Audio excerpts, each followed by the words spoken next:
ദൈവത്തിൻ്റെ ശക്തിയാൽ നമ്മുടെ ഹൃദയങ്ങൾ രൂപാന്തരപ്പെട്ടുവെങ്കിൽ മാത്രമേ നമുക്ക് സൽഗുണപൂർണരായി ഈ ലോകത്തിൽ ജീവിക്കുവാനായിട്ട് സാധിക്കുകയുള്ളൂ. ഹൃദയശുദ്ധീകരണത്തിന് ആവശ്യമായ ദൈവകൃപ അത് ദൈവത്തിൽ നിന്ന് മാത്രമായി യേശുക്രിസ്തുവിലൂടെ നമുക്ക് ലഭിക്കുന്ന ശ്രേഷ്ഠമായ ദാനമാണ്. ഹൃദയ പരിവർത്തനത്തിൻ്റെ സ്വഭാവം ദൈവസ്നേഹവും മനുഷ്യസ്നേഹവുമാണ്. അതാണ് നമ്മൾ ഇന്ന് ഈ പ്രഭാതത്തിലും കേട്ടത്. ദൈവസ്നേഹമില്ലാത്ത മനുഷ്യസ്നേഹവും മനുഷ്യസ്നേഹമില്ലാത്ത ദൈവസ്നേഹവും അപകടകരമാണ് എന്നുള്ളത് നാം നമ്മെ തന്നെ ഓർപ്പിക്കേണ്ടത് ആവശ്യമാണ്. സ്വതവേ സ്വാർത്ഥരായിരിക്കുന്ന മനുഷ്യരായിരിക്കുന്ന നമുക്ക് എങ്ങനെ നിസ്വാർത്ഥരായി തീരുവാനായിട്ട് സാധിക്കും? കർത്താവ് പറഞ്ഞതുപോലെ സ്നേഹിതന് വേണ്ടി തൻ്റെ ജീവനെ വെച്ചു കൊടുക്കുന്നതിലും അധികമുള്ള സ്നേഹം ആർക്കും ഇല്ല എന്ന് പറയുകയാണ്.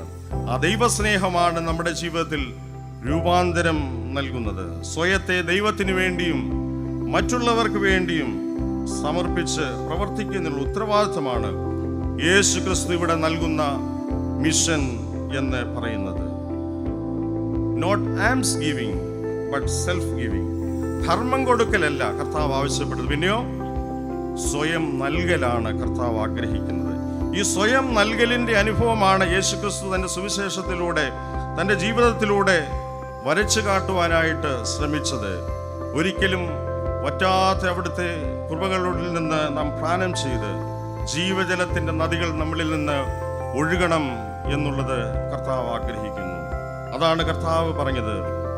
ഉത്സവത്തിൻ്റെ മഹാദിനമായ ഒടുക്കത്തെ നാൾ കർത്താവ് പറയാണ്, ദാഹിക്കുന്നവൻ എൻ്റെ അടുക്കൽ വന്ന് കുടിക്കട്ടെ. എന്നിൽ വിശ്വസിക്കുന്നതിൻ്റെ ഉള്ളിൽ നിന്ന് തിരുവെഴുത്ത് പറഞ്ഞിരിക്കുന്ന പ്രകാരം ജീവജലത്തിൻ്റെ നദികൾ ഒഴുകും. ഈ ജീവജലത്തിൻ്റെ നദികൾ നമ്മളിൽ നിന്ന് ഒഴുകുവാനായിട്ട് നമ്മളെല്ലാവരും കടപ്പെട്ടവരാണ്.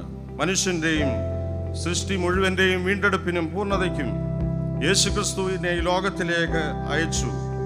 ആ ക്രിസ്തുവിലൂടെ നമ്മുടെ ജീവിതത്തിൽ ഈ പൂർണ്ണമായി ദൈവം ഏൽപ്പിച്ചതായ യേശുവിലേക്കാണ് നമ്മൾ ശ്രദ്ധ ഉയർത്തേണ്ടത്.